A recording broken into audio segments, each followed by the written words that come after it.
우리는 삶에서 우리 힘으로 해결하기 어려운 문제를 만나면 우리 삶에 기적 같은 일이 일어나기를 바랄 때가 있습니다. 마치 하나님께서 우리에게 도깨비 방망이를 주시거나 램프의 요정 지니를 보내주셔서 우리가 바라는 것들을 단번에 이루어 주시길 바라는 것이죠. 우리는 그런 기적들이 우리 삶에 일어나면 우리 믿음이 더 굳건해지거나 또 우리 삶이 변화되고 또는 불신자들이 단번에 믿음을 가질 것으로 생각하곤 합니다. 그러나 하나님은 결코 우리 손에 도깨비 방망이를 쥐어주시거나 램프의 요정 지니를 보내주시지 않습니다. 왜 그러실까요? 오늘은 하나님께서 우리가 때로는 간절히 바라는 기적들을 왜 허락하지 않으시는가라는 점에 대해 생각하고 나눠보려고 합니다. 오늘 읽은 본문 말씀은 예수님께서 비유로 말씀하신 부자와 거지 나사로 이야기의 일부입니다. 이 이야기를 우리가 한번 생각해 보면 한 부자가 있습니다. 그는 왕들이 입는 자색 옷을 입고 금보다 비싼 고운 베옷을 입을 정도로 엄청난 부자입니다. 그는 자신의 집에서 날마다 사람들을 불러 잔치를 벌이며 호화롭게 자신의 인생을 즐기며 살았습니다. 한편 그의 집 앞에는 온몸에 피부병을 앓고 있는 나사로라는 이름의 거지가 있었습니다. 그는 거기에 버려져 있었습니다. 버려진 채 있었다는 것은 아무도 그를 돌보지 않았다는 말이죠. 그는 부자의 잔치상에서 버려지는 음식으로 배를 채우려고 했지만 버려진 채로 있다가 결국 죽음을 맞이했습니다. 그리고 부자도 죽음을 맞이했습니다. 그런데 사후의 삶은 완전히 뒤바뀌죠. 거지 나사로는 천사들에게 받들려 천국으로 가서 아브라함의 품에 안겼지만 부자는 지옥에 떨어져 참혹한 고통 속에 지내야 했습니다. 지옥에서 고통을 당하던 부자가 눈을 들어 멀리 보니 천국에 자신의 조상인 아브라함이 보이고 그 품에는 자기 집 앞에 버려져 있던 거지 나사로가 있습니다. 지옥의 고통이 너무 괴로웠던 부자는 그 광경을 보고 아브라함에게 나사로를 시켜서 그 손가락에 물을 찍어 자신의 혀에 대주기를 간청합니다.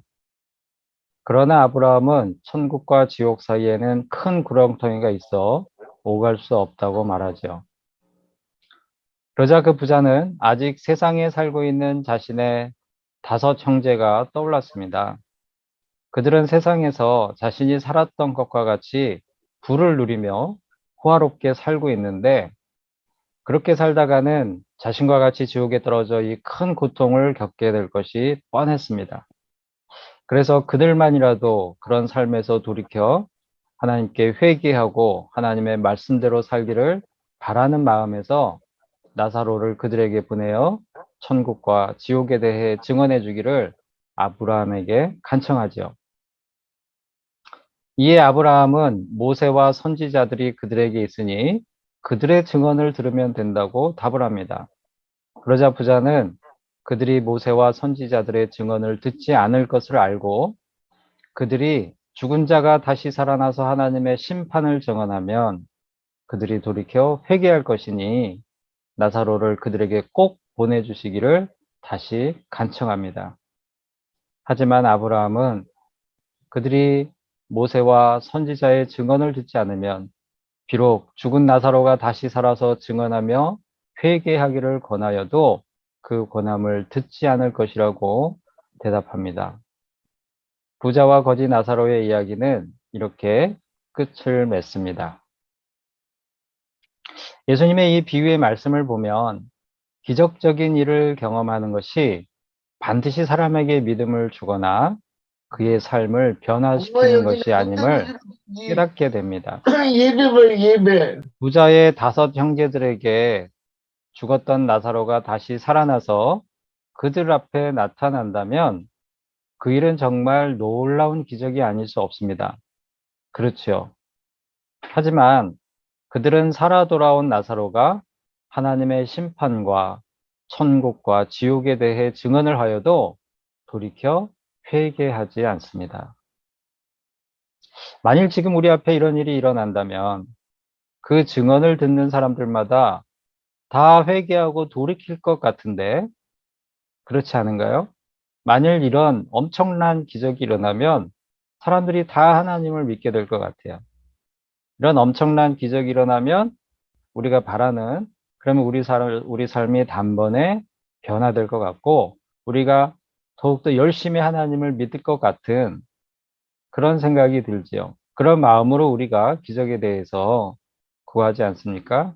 그런데 실상은 그렇지 않다는 말씀입니다. 어떻게 그럴 수 있을까요? 그런 기적을 보고도 어떻게 그럴 수 있을까? 무엇이 그들을 그렇게 만드는 것일까? 라는 생각을 해보게 됩니다.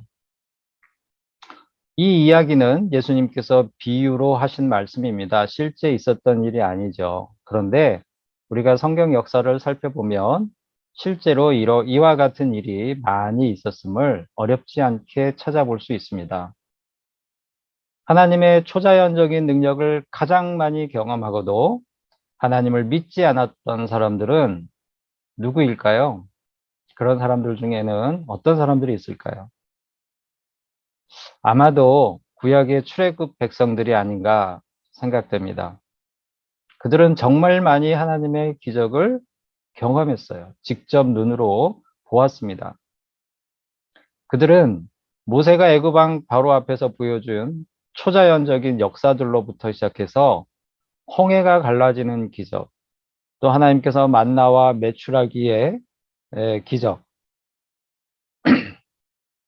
또 불기둥과 구름기둥으로 인도하신 기적, 또 바위에서 물이 솟구치는 그런 기적 등 무수히 많은 기적을 체험했음에도 그들은 틈만 나면 하나님을 원망하고 불신의 모습을 보였습니다. 그들은 왜 그랬을까요? 그것은 바로 그들의 완악함에 있었습니다. 시편 95편은 그들이 하나님의 음성을 들었을 때 그들이 그들의 마음을 완악하게 하였다고 말씀하고 있습니다. 시편 95편 7절에서 11절 말씀을 우리 같이 보겠습니다. 그는 우리의 하나님이시요 그가 기르시는 백성이며 그의 손이 돌보시는 양이기 때문이라 너희가 오늘 그의 음성을 듣거든 너희는 무리바에서와 같이 또 광야의 마사에서 지냈던 날과 같이 너희 마음을 완악하게 하지 말지어다. 그때 너희 조상들이 내가 행한 일을 보고서도 나를 시험하고 조사하였도다. 내가 40년 동안 그 세대로 말미암아 근심하여 이르기를 그들은 마음이 미혹된 백성이라 내 길을 알지 못한다 하였도다.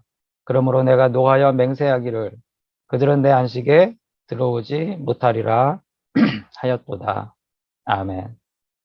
이 수많은 기적을 경험하고도 하나님의 음성을 듣지 않고 마음을 완악하게 하였던 그들은 한 사람도 가나안 땅에 들어가지 못했습니다. 그들의 완악함은 무엇일까요? 그들은 힘들고 어려울 때마다 하나님께서 약속하신 가나안 땅을 바라보는 대신에 자신들이 종살이하던 애굽의 생활을 그리워하며 하나님을 원망했습니다.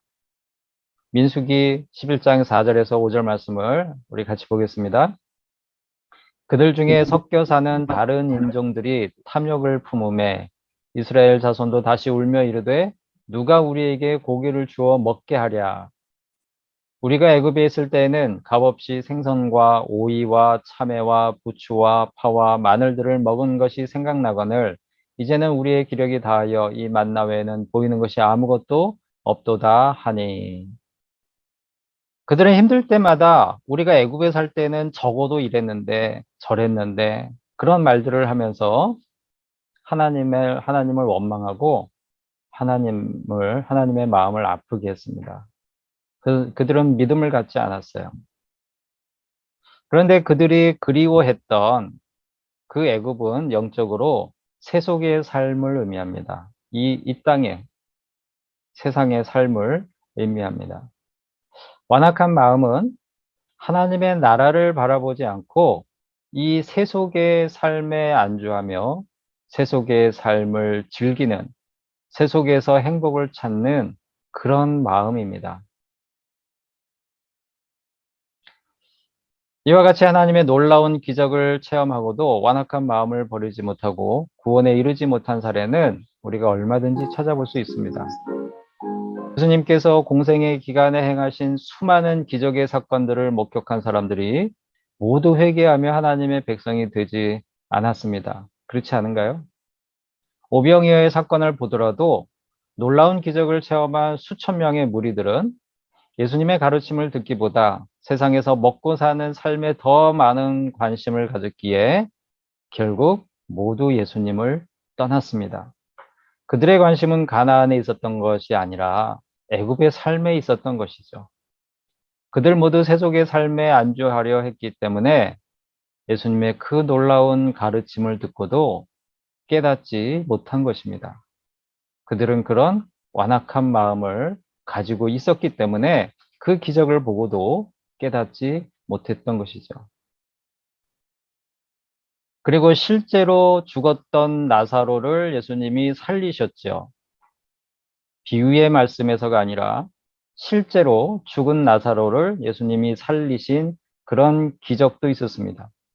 그런데 그 기적을 보고도 유대 사회의 정치, 종교 지도자들은 세상에서 누릴 자신들의 기득권을 포기하지 못하는 완악함 때문에 예수님을 메시아로 믿기보다는 오히려 그때부터 예수님을 어떻게 죽일까 구체적으로 모의를 하기 시작합니다. 기적을 보고 죽은 자가 살아서 돌아온 놀라운 기적을 보고도 하나님을 믿지 않고 예수님을 메시아로 믿지 않고 오히려 자신들이 가진 것을 잃을까 봐 예수님을 죽일 계획을 구체적으로 세워나가기 시작했다는 것이죠. 그들의 완악함이, 그런 완악함이 죽은 자가 살아나는 기적을 보고도 그들을 변화시키지 못했습니다. 다시 본문으로 돌아와서 이 이야기에 나오는 부자의 5 형제들은 어떻습니까? 부자는 나사로를 그들에게 보내서 증언하게 함으로써 그들이 자신과 같이 지옥에 오지 않게 해달라고 아브라함에게 간청하지만 아브라함은 그들에게 모세와 선지자가 있으니 그들에게 들으면 된다. 이렇게 답을 합니다. 우리가 본문 29절에 보면 그들에게 들을지니라 라고 말씀하고 있죠. 여기서 이 들을지니라 라는 표현은 단순히 귀로 듣는 것만을 의미하지 않습니다. 이때 사용된 단어는 듣고 이해하고 깨달아서 그 들은 바대로 순종하는 것을 뜻합니다. 그들, 즉 모세와 선지자의 말은 그럼 무엇이냐? 이거는 이미 계시된 하나님의 말씀이지요.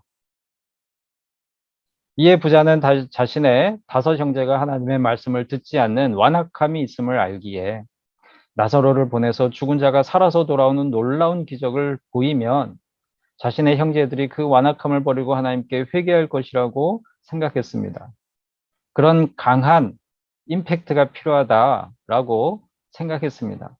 하지만 아브라함은 31절에서 이르기를 모세와 선지자, 즉 하나님의 말씀을 듣고 깨달아 회개하지 않는 사람들은 비록 죽은 나사로가 살아나는 기적을 보더라도 그들이 회개하지 않는다라고 가르쳐주고 있는 것이죠. 출애굽 백성들이 놀라운 기적들을 체험하고도 애굽의 생활을 그리워하였듯이 오병이어의 기적을 경험한 무리들이 세상에 먹고 사는 일에 매여 예수님을 떠났듯이 실제 예수님의 친구 나사로의 부활을 보고는 그 부활을 보고도 자신들의 기득권을 지키고자 더 완악한 마음을 가졌던 유대 지도자들과 같이 그 부자의 5 형제들도 세상의 호화로운 생활을 즐기는 삶을 더 중요하게 여기는 그 완악함 때문에 죽은 자가 다시 살아나는 기적을 보고도 돌이켜 회개하며 하나님께 돌아가지 않는 것이죠. 이들의 공통점은 하나님보다 세상을 더 사랑한 것입니다. 그들 중에 많은 사람들이 하나님도 알고 하나님의 말씀도 알고 있습니다. 하지만 그들은 세상에서 자신들이 가진 것들을 하나님의 말씀보다 더 사랑하여 그것들을 포기하지 못하는 그런 마음을 가지고 있습니다. 그래서 말씀을 들을 때마다 뭔가 마음에 찔림이 있어도 그것을 무시하죠. 그것보다 내 것을 더 사랑하기 때문에.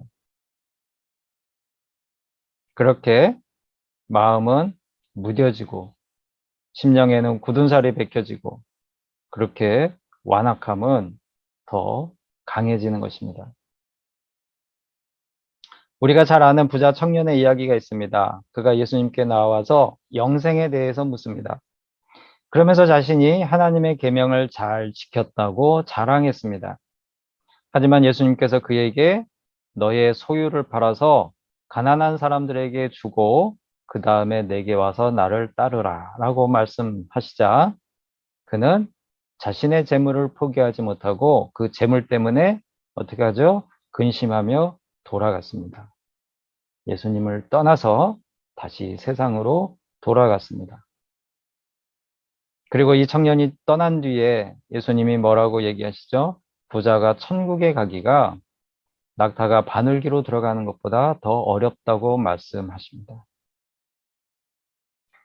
부자가 나쁘다 이렇게 말씀하시는 게 아니고요. 세상에 가진 것이 많은 사람일수록 그 마음이 완악해져서 하나님의 말씀을 듣지 않을 수가 많다라는 것이죠. 세상에서 필요한 재물 앞에서 그 청년도 마음이 완악해진 것입니다. 또 사도행전은 기적적인 사건 앞에서 믿고 회개하며 돌아오는 자들과 여전히 완악한 마음을 버리지 못하는 자들이 대비되고 있는 장면을 보여줍니다. 사도행전 3장 4장 말씀을 보면 베드로와 요한이 성전 미문에서 나면서부터 걷지 못한 자를 예수님의 이름으로 나사렛 예수 그리스도의 이름의 능력으로 고쳐주은 놀라운 기적이 일어난 그 사건을 우리에게 보여주죠.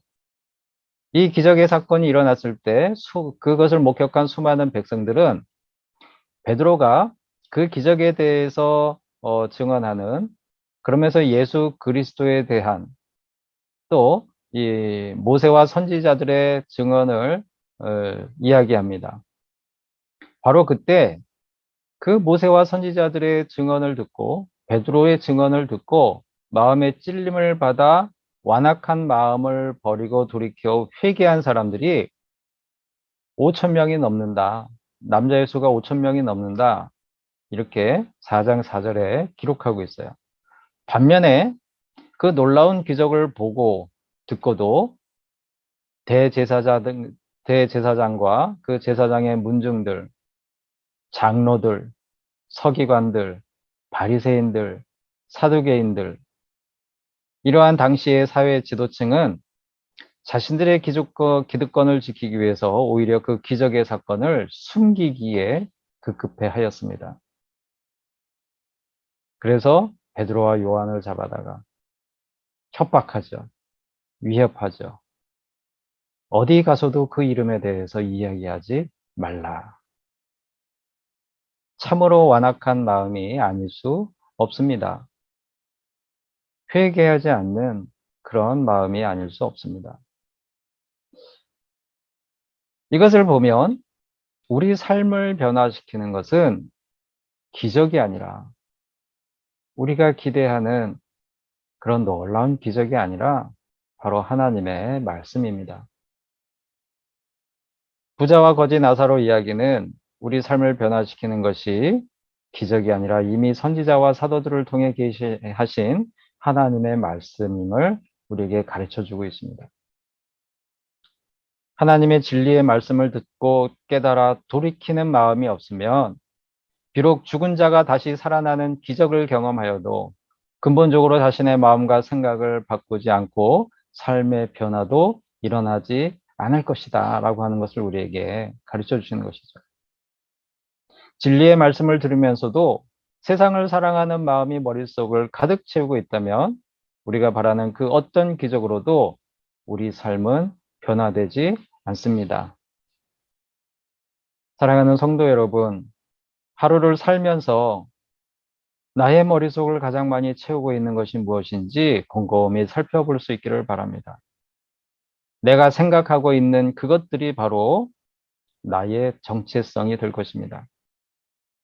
주의를 지키고 성경을 읽고 기도를 하면서도 세상의 것들이 우리 마음과 생각을 지배하고 있다면 우리는 크리스찬의 삶을 제대로 살고 있다고 말할 수 없을지 모릅니다. 만일 그렇다면 우리가 바라고 기도하는 기적들이 실제 우리 삶에 일어난다 하더라도 부자의 5 형제들처럼 이 세상을 즐기느라 오히려 그 기적들로 주신 복을 그런데 다 써버릴지 몰라요. 하나님께서 왜 그런 기적을 행하셨는지 그 의미를 새겨볼 마음을 갖지 못할 것입니다. 그저 기적을 바라는 마음으로는 우리 믿음과 신앙에서 그 어떤 열매도 맺지 못할 것입니다. 우리 믿음의 기초는 기적적인 어떤 사건이 아니라 하나님의 진리의 말씀 위에 세워지는 것입니다.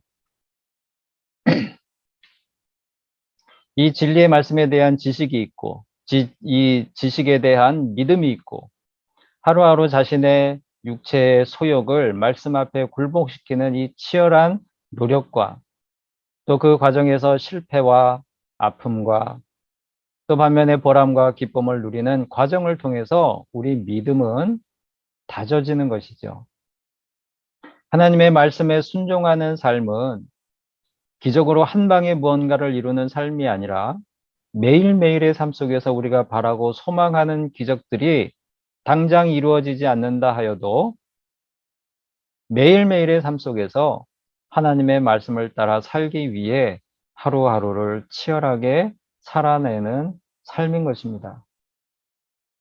그러므로 우리 삶에 하나님께서 기적을 이루어 주시길 기도하기보다는 내가 하나님의 말씀을 가장 소중한 것으로 여기고 있는지 살피고 말씀 앞에 겸손히 행하고 있는지 돌아보는 삶을 살아야 할 것입니다. 그렇지 않으면 이 부자의 5 형제들과 같이 죽은 자가 살아나는 기적을 경험하여도 이 땅의 즐거움과 평안을 추구하는 삶에 갇혀서 하나님 나라의 영원한 생명을 누리지 못할 것입니다. 이번 한 주간도 말씀과 함께 영생을 소망하는 삶을 사는 우리 모두가 될 수 있기를 바랍니다. 기도하겠습니다. 살아계신 하나님, 우리 삶을 변화시키고 믿음을 세우는 것이 한순간의 기적이 아니라 매일매일의 순종의 삶인 것을 깨달아 알게 하심에 감사를 드립니다. 기적을 꿈꾸기보다 하나님의 말씀을 이해하고 깨닫고 그 말씀대로 사는 것에 집중하며 살게 하시고 하나님의 말씀이 꿀보다 달게 느껴지는 은혜가 저희에게 임하게 하여 주시옵소서. 예수님의 이름으로 기도드립니다. 아멘.